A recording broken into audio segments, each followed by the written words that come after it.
बिस्मिल्लाहिर्रहमानिर्रहीम अस्सलाम वालेकुम व्यूअर्स। सिंपल किचन में आपको खुश आमदीद कहती हूँ। आज मैं फिर आपकी खिदमत में हाजिर हुई हूँ फ़िश करी की रेसिपी को लेकर।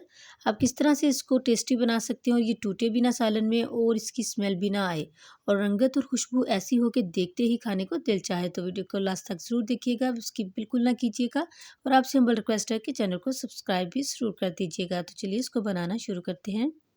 यहाँ पे 1 केजी जो है वो मैंने फ़िश का यूज़ किया है। ये आप देख सकते हैं, इसको मैंने अच्छे से वॉश करके रख लिया है। मैं पहले इसको लेके आई थी फ्राई करने के लिए, लेकिन फिर मेरा इरादा चेंज हो गया। मैं अब इसका जो है फ़िश करी बनाऊँगी।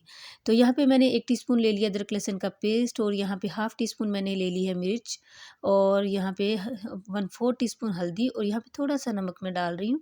नमक थोड़ा इसलिए डाल रही हूँ कि नमक जहाँ से ये बनवाई थी वहाँ पे उन्होंने भी साथ ही इसके साथ नमक लगा देते हैं, नमक और अजवाइन लगा देते हैं, तो इसलिए नमक का कम इस्तेमाल करें आप।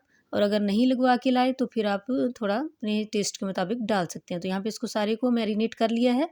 तो यहाँ पे मैरिनेट करने के बाद मैंने इसको थोड़ी देर तकरीबन 20 से 25 मिनट ऐसे ही छोड़ दिया था और अब मैं यहाँ पे इसको फ्राई कर रही हूँ, ये आप देख सकते हैं। तो सारे पीस इस तरीके से एहतियात से हम जो है ऑयल में डाल देंगे। यहाँ पे मैंने 3/4 कप ऑयल का इस्तेमाल किया है। तो ऑयल में फ़िश को डालने के बाद हम बहुत ज़्यादा इसको उलट-पलट नहीं करेंगे ताकि ये टूटने ना पाए। तो यहाँ पे 3 मिनट मैं इसको इसी तरीके से एक साइड से पकने दूँगी और फिर इसको मैं पलट दूँगी। तो यहाँ पे देखें इसको अब 3 मिनट हो गए, तो अब मैं इसको साइड जो है वो चेंज कर दूँगी। बार-बार इसकी साइड को चेंज नहीं करेंगे। जब इसके ऊपर इस तरीके से गोल्डन से स्पॉट आना शुरू हो जाए तो हम इसको ऑयल में से निकाल लेंगे। ये आप देख सकते हैं। अब यहाँ पे सारी फ़िश को मैंने फ्राई करके रख लिया है। यहाँ पे मैंने 2 अदद जो प्याज थे उसका पेस्ट बना लिया। आप चाहें तो चॉप भी कर सकते हैं। इसको हम ब्राउन होने तक जो है गोल्डन ब्राउन होने तक हम इसकी भुनाई करेंगे।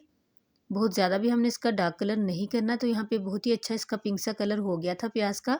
तो यहाँ पे 1 टेबलस्पून मैंने अदरक लहसुन का पेस्ट डाल दिया, उसकी भी खुशबू अच्छी अच्छी से आने तक मैंने उसकी भी बुनाई कर लिया है। और यहाँ पे मैंने ले लिए थे 3 बड़े साइज़ के टमाटर, जिसको इस तरीके से मैंने उसका पेस्ट बना लिया था। तो इसको टमाटर के साथ हम इसके अच्छे से मिक्स करने के साथ ही हम इसके साथ मसाले डाल देंगे। यहाँ पे मैं डाल रही हूँ 1 चम्मच जो है वो मैंने ले लिया है मिर्चों का, लाल मिर्चों का और यहाँ पे 1/4 टीस्पून हल्दी और 1 चम्मच बड़ा मैंने ले लिया है खुश्क धनिया का पाउडर और यहाँ पे हाफ़ टेबल स्पून मैंने ज़ीरे का ले लिया है। नमक इस पॉइंट पर मैं ऐड नहीं कर रही, जैसे कि मैंने आपको पहले बताया था कि नमक जो है वो पहले से अगर फ़िश को अगर लगा हुआ आ गया है तो फिर आप नमक को एहतियात से डालें।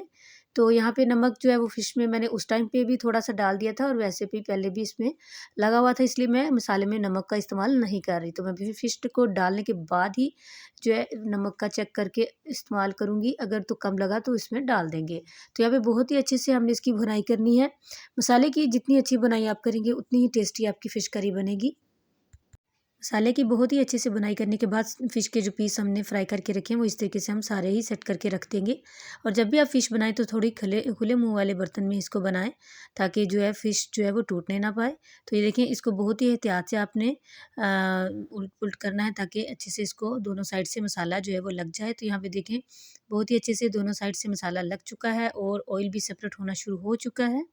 तो अब इस पॉइंट पर जो है मैंने इसमें पानी का इस्तेमाल करना है। तो यहाँ पे मैं 1 कप पानी का इस्तेमाल कर रही हूँ। आप अपने घर के हिसाब से या जिस तरह भी आपको पसंद हो आप उस हिसाब से ग्रेवी बना सकते हैं। तो यहाँ पे 1 कप पानी डालने के बाद मैं इसमें अच्छे से इसको मिक्स करने के बाद इसको कवर कर दूँगी 10 मिनट के लिए मीडियम फ्लेम पे।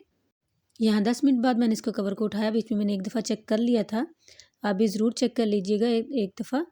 तो यहाँ पे अब ये रेडी हो चुकी है और यहाँ पे मैं ये डालूँगी 3 से 4 अदद मैंने हरी मिर्चें ले ली थी जिनको बीच में से कट कर लिया था और हाफ़ टी स्पून गरम मसाला और हाफ़ टी स्पून ही यहाँ पे मैंने कसूरी मेथी ली है। बहुत ही अच्छा इसका फ्लेवर आता है।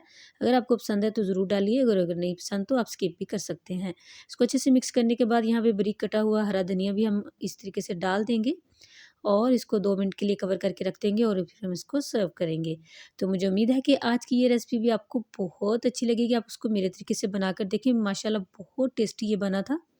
तो इसको सर्व कर लेते हैं। तो इसी के साथ मैं इजाज़त चाहती हूँ। दुआओं में याद रखिएगा। अपना और अपनों का बहुत ख़्याल रखिएगा। अल्लाह हाफ़िज़।